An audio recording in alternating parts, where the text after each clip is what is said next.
Welcome back. This is Aquarium Hacks by Marcus, and today I'm going to be featuring the Seachem Tidal 110. After I finally, I'm done, of course, with Aqua Clear, at least in my opinion, and I'm glad that I sent it back, and I'm getting my money back off of that, and I'm happy about that. So I decided to go with the Seachem Tidal 110, their largest filter. This, of course, pumps 450 gallons an hour, and this thing is got plenty of room to do whatever you want to do with it. I'm not going to go over all the specs of it. We already know pretty much. If you got a Seachem Tidal or if you know about it, please look on the website. But I'm not going to go over all the specs of it. But I will say this: I'm starting to actually like this little skimmer a little bit more. Starting to appreciate it a little bit more. I had a few fish that actually die in my tank, and I didn't know that they were dead. My Seachem Tidal 75 sucked those dead fish right to the skimmer, and I could find the dead fish. So it keeps the filter running too, and it never clogs up, and it's very snail resistant filter. But today I'm going to show you how I'm going to set this up. Now I've set these up similar. I'm going to set this up similar to I had when I had my 75 Seachem Tidal set up about a year or so ago.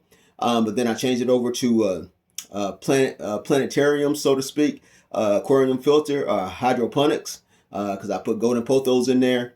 And of course, that's what it's changed over to now. But this one's going to be mainly for mechanical and some biological. So what am I going to use? I'm not going to use the matrix that came with it. This has got plenty of room in it. So let's get started.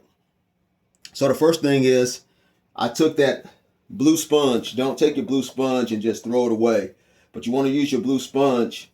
And this one's already cut. But to cut your design of your next filter, of your next what you're going to use here. So this is about 20 ppi. So I cut the black rib foam. So I cut that to size and I fit it right inside the basket. Okay. Nice and snug fit right inside the basket. I like cutting these.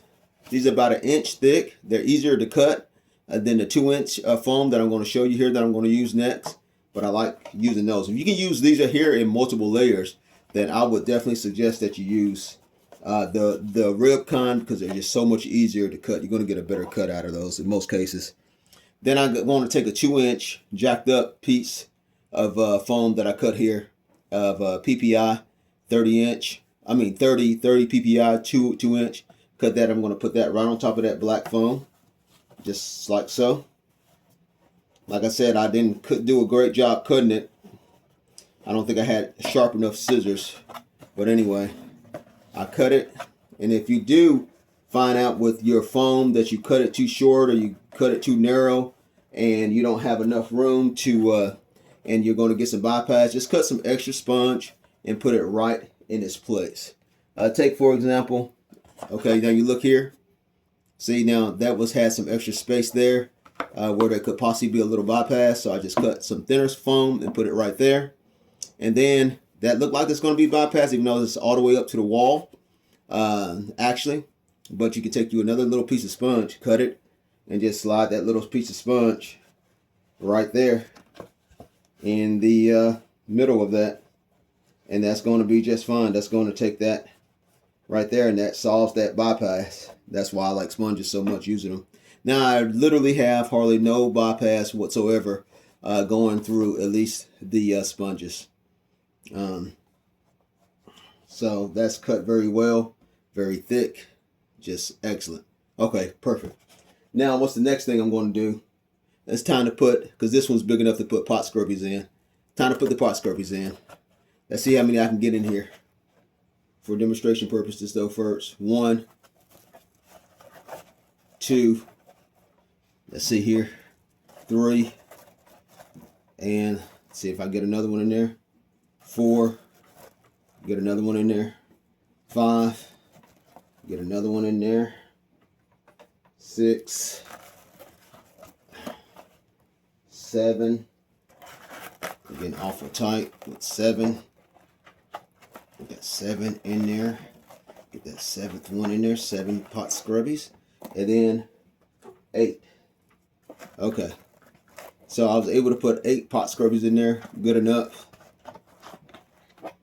Okay, pot scrubbies are in there. Good enough. This part of the filter, honestly, is already done. It's already fixed up and ready to go. I've got mechanical, biological, and mechanical because that 30 ppi sponge. And these are going to serve as a lot of biological, of course, and some mechanical as well. So this filter right here is really set up. Now, in order to clarify your water even better, which I don't think it will be 100% necessary, leave your top open. Make sure you have some room on your top here, just in case you want to put some filter floss on top like that. I would suggest that you get the filter floss that is weaved together better than this, rather than this pillow-like kind of stuff. This is just what I got right now. And you could actually put your filter floss there on top. That's going to catch all that little fine stuff. But like I said, I will get the ones that are woven together better, and where you can actually cut it and put that fine filter floss right there on top. But this is just for demonstration purposes. So that's going to catch all your fine stuff. This part here is ready to go. So what do a lot of people do with these? Some people will cut the tip end off of the blue sponge and then trim it just a little bit so it fits right there on that. As the water comes in, it's going to hit that. This is very coarse, so it's not going to clog it up. It's going to hit that, catch even more muck or more stuff. Detritus, it's going to hit that, go down on the bottom, come back up into your filter, and then back out into your water. So that you're going to get some really crystal clean and clear water just by adding this little piece right here on there. Really excellent. So that part right there, as we can see here, is ready to go. I'm going to just slide that down in there.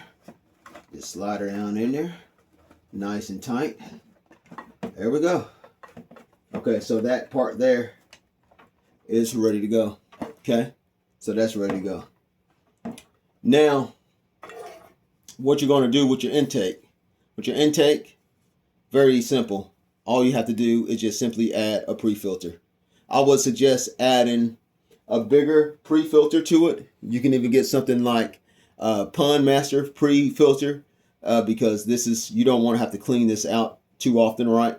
So add a really good one. An ATI pre-filter is really good to add to that. A Pond Master pre-filter is very good to add to that. You can just stick it right in there, but this is just for demonstration purposes. But get you a good pre-filter though, a quality one that don't clog up so quickly.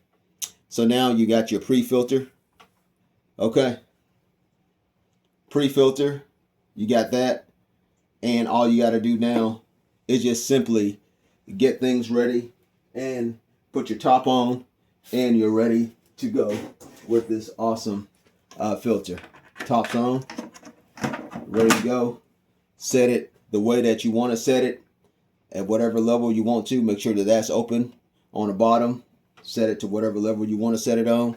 You need to set it on, and I promise you, you won't be disappointed with the Seachem Tidal filter at all. So that's the way that I do it.